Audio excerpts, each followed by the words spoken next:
Shalom buat anak ibu semuanya. Bagaimana kabar kamu hari ini?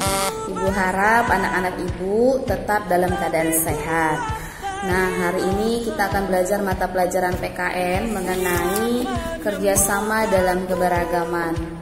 Dan ibu harap anak-anak ibu sudah sarapan dan sudah mandi supaya kamu tetap dalam keadaan sehat dan bersemangat. Dan ibu juga berharap anak-anak ibu tetap bersemangat untuk belajar walaupun kita tidak melakukan pembelajaran secara tatap muka.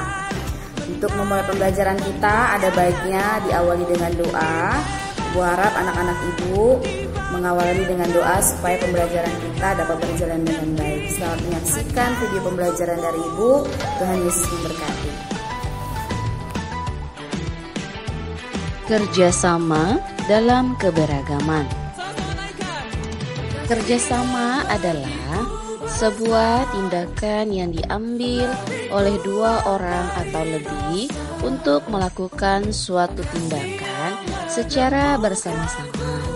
Kerjasama ini salah satu tindakan yang mulia karena mampu menyingkirkan untuk sementara segala perbedaan yang ada semata-mata untuk bekerja untuk mencapai kesejahteraan bersama.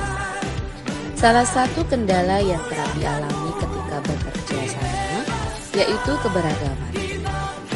Keberagaman ini atau perbedaan dapat menghalangi kerjasama karena masing-masing pihak yang terlibat.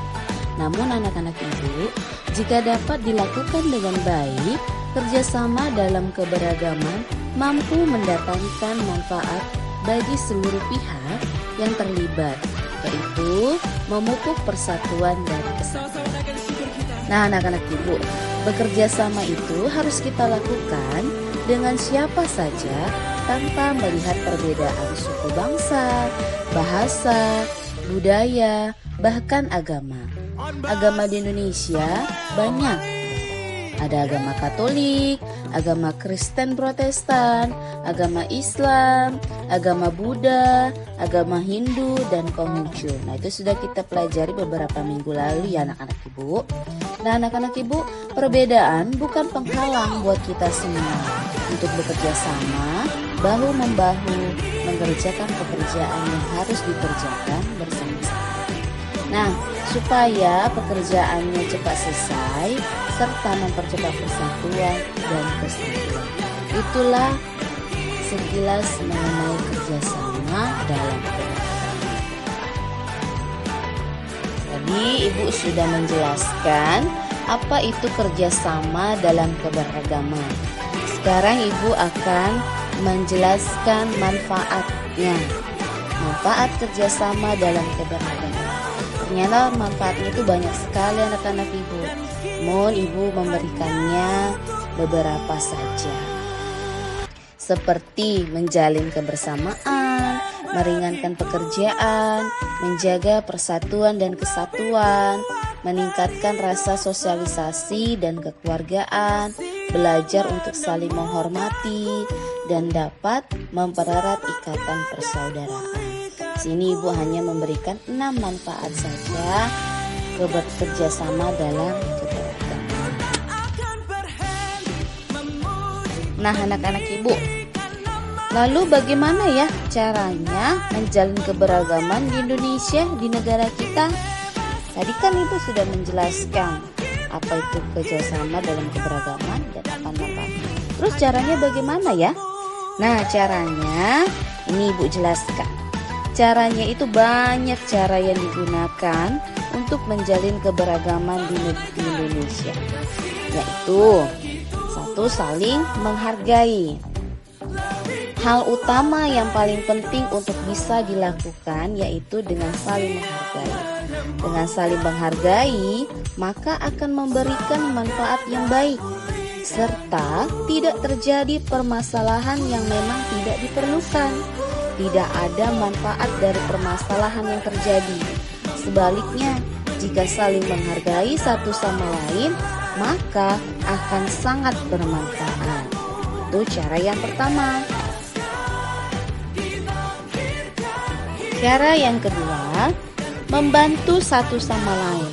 Nah, di sini Manusia merupakan makhluk sosial yang memang membutuhkan satu sama lainnya, termasuk dalam hal menjalin keberagaman di Indonesia. Dengan membantu satu sama lainnya akan memberikan efek yang sangat besar. Nah, jangan jadikan perbedaan sebagai alasan ya anak-anak ibu untuk tidak membantu, tetapi tetap berikan bantuan yang memang bisa bermanfaat untuk digunakan.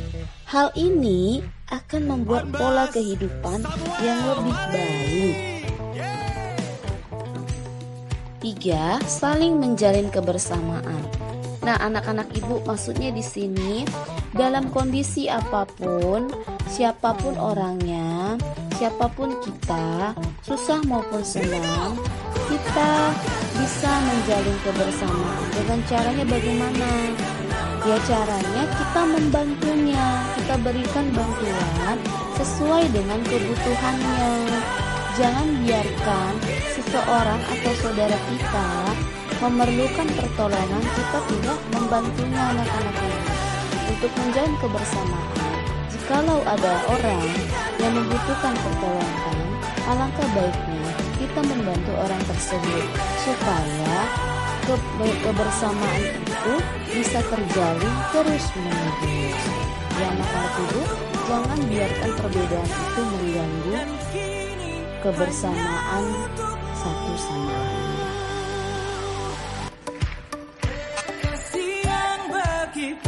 Sekarang ibu akan menjelaskan contoh kerjasama dalam keberagaman. Nah, setelah kamu memahami penjelasan kerjasama, manfaat kerjasama, dan bagaimana cara menjalin kerjasama, sekarang ibu akan memberikan contohnya. Contohnya itu ibu berikan ada 3 lingkungan. Lingkungan rumah, lingkungan sekolah, dan lingkungan masyarakat. Nah, kalau lingkungan rumah ini ruang lingkup yang terkecil dalam melakukan sebuah kerjasama. Nah, seperti menjaga kebersihan rumah. Di dalam keluarga biasanya sudah ditetapkan tugas-tugas setiap anggota keluarganya dalam merawat kebersihan rumah, seperti menyapu lantai, mencuci pakaian, serta memotong rumput. Nah, kalau anak-anak ibu di rumah diberikan tugas apa sama orang tuanya? Nah, kalau sudah diberikan tugas, harus kamu bertanggungjawabkan. Harus kamu kerjakan ya anak-anak ibu, supaya terjalin kerjasama yang baik dan keberagaman dan hidup akan menjadi. Sekarang contoh lingkungan sekolah. Nah, ini yang kamu alami di sekolah. Dalam lingkungan sekolah juga terdapat suatu kerjasama. Nah, seperti kegiatan piket harian. Siapa yang ditugaskan untuk mengangkat bangku, siapa yang ditugaskan untuk membersihkan kelas. Nah, ini sudah dialami oleh anak-anak ibu. Contoh lainnya apa? Dalam lingkungan sekolah, misalnya terjadi gotong royong di sekolah, kebersihan sekolah. Nah, para siswa biasanya itu mendapatkan giliran untuk saling membahu dalam membersihkan ruang kelasnya.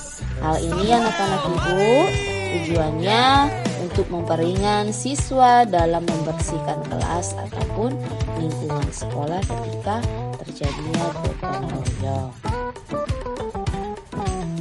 Contoh yang terakhir di lingkungan masyarakat. Nah, bentuk kerjasama di lingkungan masyarakat itu anak-anak ibu paling sering dilakukan itu kegiatan gotong royong, seperti membersihkan parit, membersihkan perkarangan taman bermain anak-anak. Di sini para warga saling membaur dan bersatu untuk membersihkan lingkungan tempat tinggalnya masing-masing agar menjadi bersih dan terhindar dari berbagai jenis penyakit. Jadi manfaat gotong royong di lingkungan masyarakat itu banyak supaya lingkungan rumah kita bersih, terus terjalin komunikasi satu sama lainnya, menjaga kerukunan antar masyarakat, dan sebagainya. Nah, inilah contoh kerjasama berdasarkan lingkungannya. Nah, anak-anak Ibu, kamu sudah menyaksikan video pembelajaran yang Ibu berikan. Ibu berharap juga anak-anak Ibu memahami pembelajaran yang Ibu berikan. Mengenai tugas, itu ada 3 gambar. Gambar ronda, kerja bakti, dan gotong royong. Di situ Ibu minta kamu memperhatikan ketiga gambar itu. Lalu kamu membuat cerita tentang kerjasama antar keragaman. Keragaman itu kan perbedaan anak-anak Ibu. Nah, membuat ceritanya ini menjadi satu. 3 gambar itu menjadi satu cerita, ya. 3 gambar menjadi satu cerita, tidak 3 cerita, ya. Kamu padukan itu. Ibu harap cerita kamu itu saling berhubungan, ya. Lalu nomor 2, buatlah 2 contoh kerjasama. Nah, buat 2 contoh kegiatan kerjasama yang pernah dilakukan di lingkunganmu, ya anak-anak Ibu. 2 contoh kerjasama. Nah, demikian pembelajaran kita. Tetap sehat, tetap semangat. Jangan lupa di akhir dengan doa. Tuhan Yesus memberkati. Shalom.